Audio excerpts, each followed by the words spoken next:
Hello everyone, my name is Alba and welcome back to the Lovecraftian Video Game Retrospective and welcome to A Nameless Inheritance. A Nameless Inheritance is a 2D survival horror game in which you take the role of a young man who recently inherited an old mansion in Scotland and is now going to explore it. Needless to say, the mansion does have a dark backstory, which is also interwoven with your family's backstory, and your job is to explore the mansion and find out what's actually behind all of this. The game is, as said before, a 2D survival horror game. It reminds me a lot of the original Resident Evil and also of the original Alone in the Dark.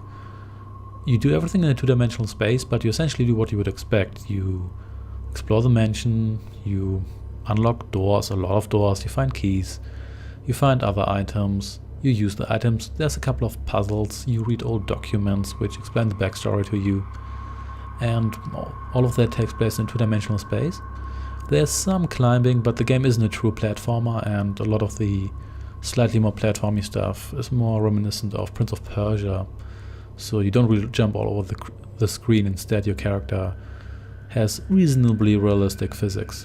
With regard to graphics, the game is slightly cartoonish and it also has a slightly handcrafted look, but everything is quite consistent.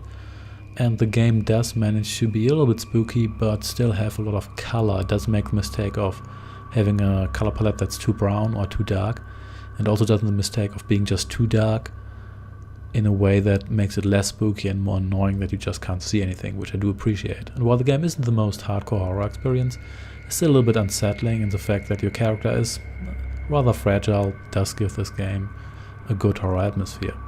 With regard to story, the game is actually quite interesting. A lot of the story is spread out over various documents you find, so you will have to do quite a bit of reading, and you might also have to go back to documents you already read before to understand the backstory.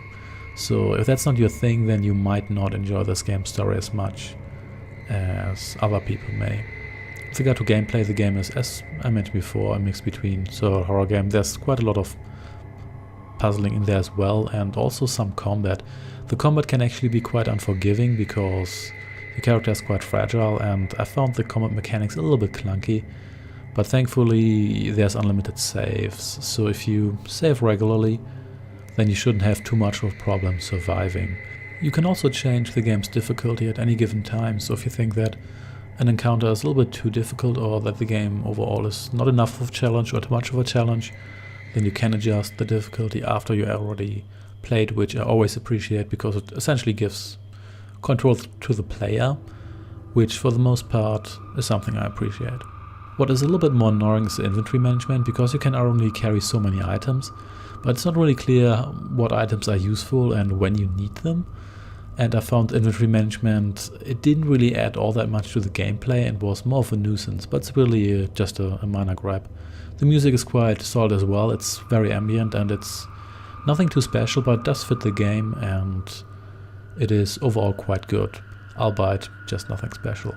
And with regards to the game's Lovecraftian element, all of those are more interwoven with the story and with the monsters, and the game does take inspiration from H.P. Lovecraft himself as well as other authors that have written mythos stories or stories related to that universe.